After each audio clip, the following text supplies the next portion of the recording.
is this ICE9 the doorway to Credit Crunch 2.0? Or is it the other way around? Is Credit Crunch 2.0 the doorway to ICE9? And what is ICE9? What actually is ICE9? For that, we need to ask Jim Rickards. Jim, what's ICE9? Basically, they want to classify BlackRock as too big to fail.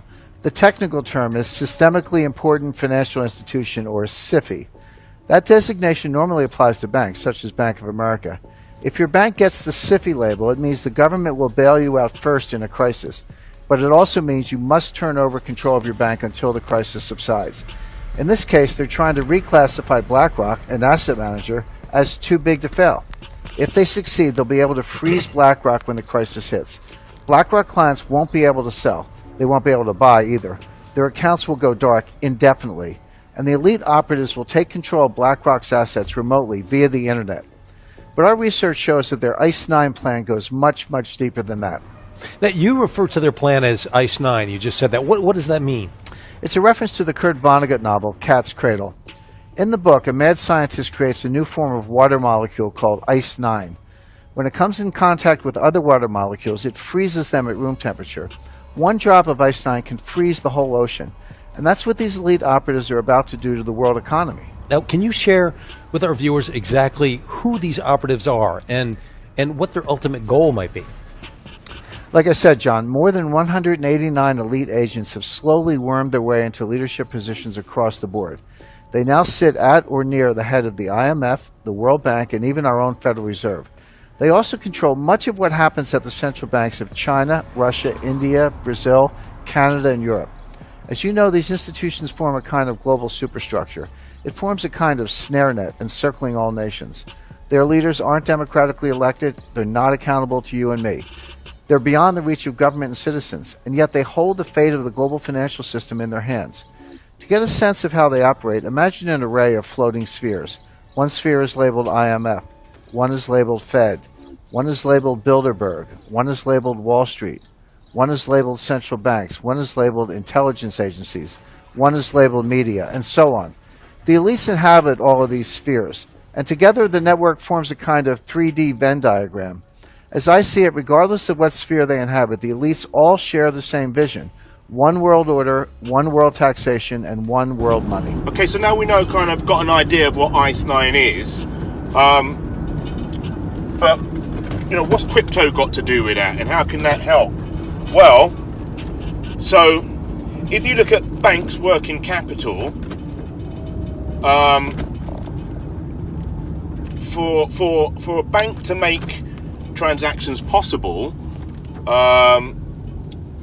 they need to, for cross-border payments, they need to keep large amounts of Nostro account balance in the beneficiary's account, which is like, you know, tens of trillions of dollars, like literally.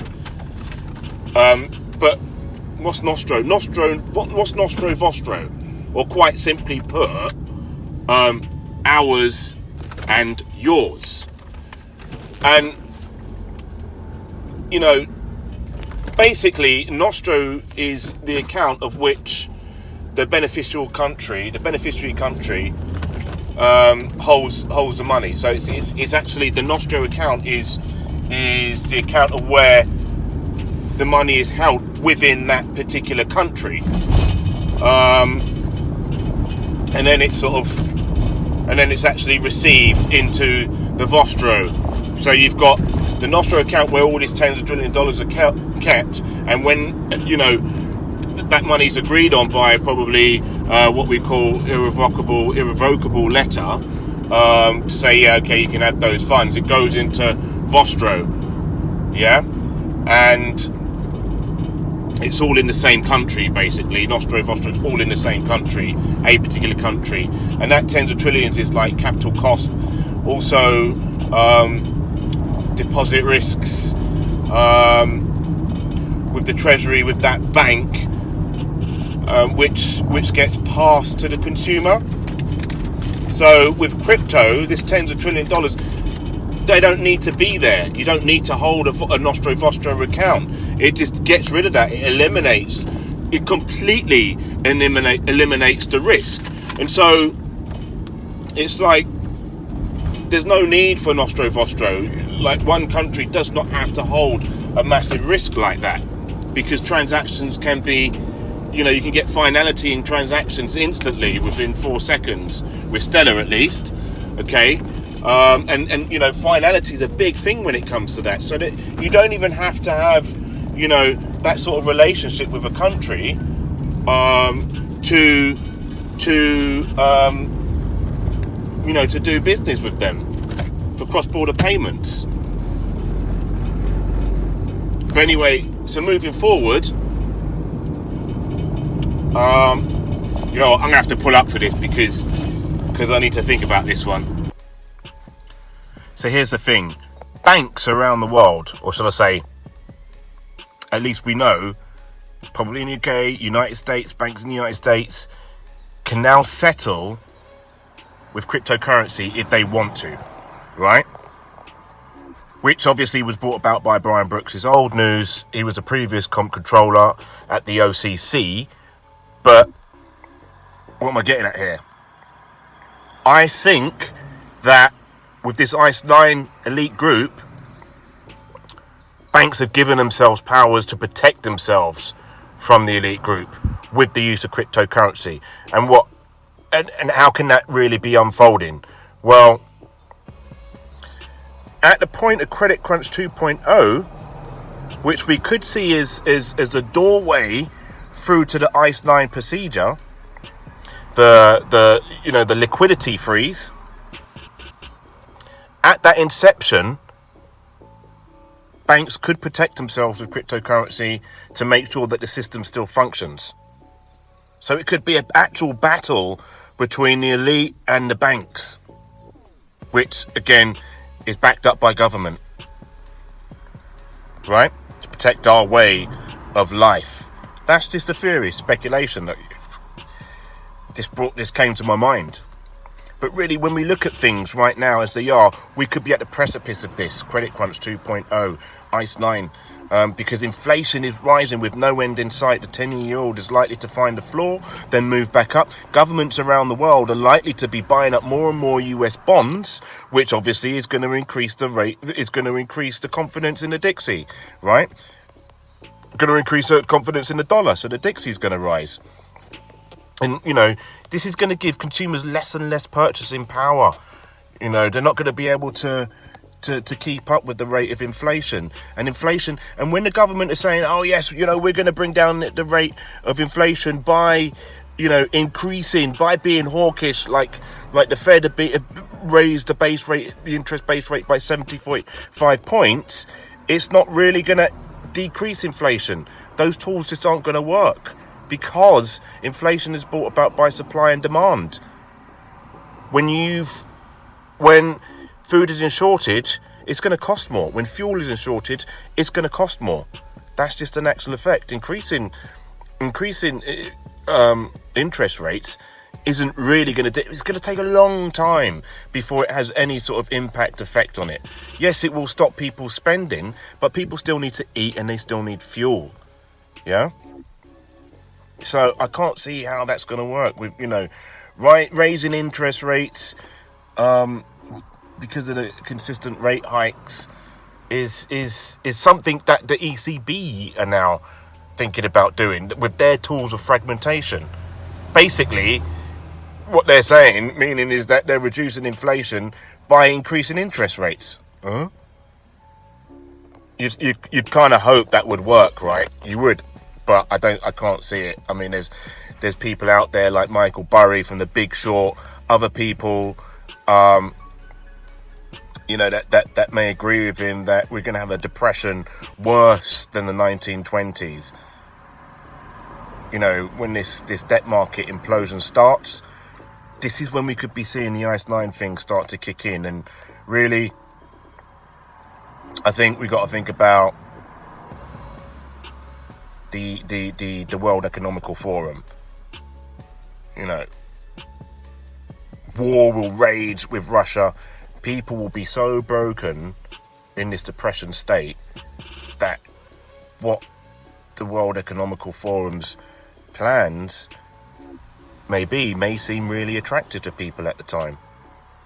And even who is the WEF? Who's the World Economical Forum? Who's involved? Who's the head? Who's the driver of this?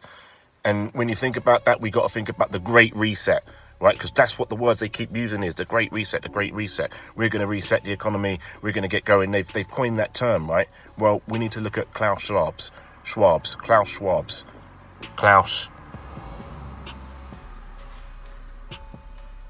Fourth Industrial Revolution.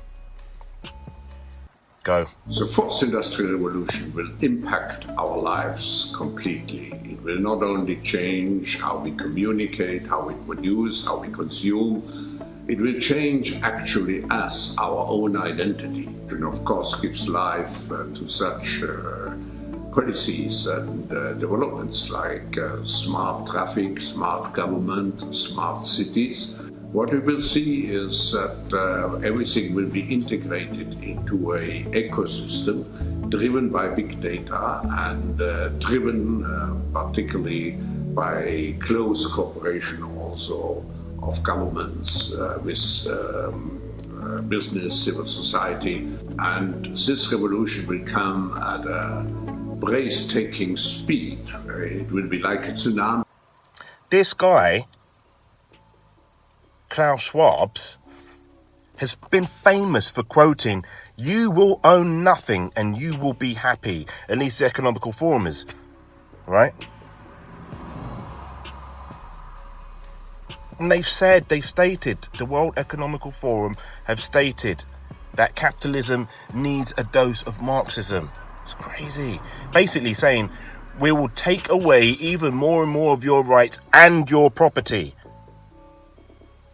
So, you'll be no more than slaves to the elite. We'll be no more than slaves to the elite. The centralized leaders will control everything, even more than ever. Our minds, our bodies. You will own nothing and you will be happy. You will eat when we tell you. You will sleep when we tell you. You will go where we tell you to go. And you will die when we tell you to die. It's just crazy. And we will do this all in the name of climate control. And most likely World War III. Because that could possibly be the tipping point for a lot of people. But I've got to say, this is Marxism, man. It's worse than capitalism. And their claim to do this stuff in the name of climate control and for the betterment of humanity. Well, if we're talking about climate control, let's address that issue. Look at China as a communist country, yeah?